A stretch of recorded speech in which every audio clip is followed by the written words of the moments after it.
Dikhianati Alsat Ahmad, Tiara Andini mengaku sosok yang pendam kesedihan sendiri. Kekasih Alsat Ahmad Tiara Andini ternyata sosok gadis yang hanya bisa menangis di kamar apabila ditimpa masalah. Curhat Tiara Andini dengan cinta Laura di podcast beberapa waktu lalu pun viral kembali pada Rabu, tanggal 22 Maret tahun 2023. Dalam podcast itu, Tiara Andini mengatakan bahwa ia sosok gadis yang tidak terlalu suka menunjukkan kesedihan di media sosial atau orang sekitarnya. Sebab kata penyanyi jebolan Indonesian Idol itu, ia sosok orang yang takut mengecewakan pendukungnya. Maka dikala sedih, Tiara Andini memilih ke kamar dan menangis sejadi-jadinya apabila ditimpa masalah besar.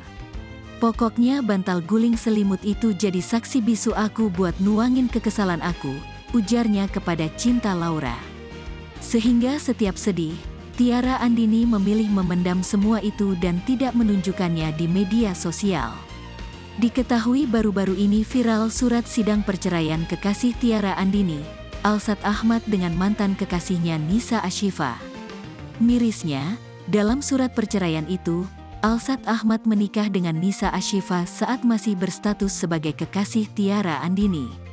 Adapun dalam penjelasan perceraian disebutkan pernikahan harus dilakukan lantaran Nisa Ashifa tengah mengandung seorang anak dengan usia kandungan 8 bulan.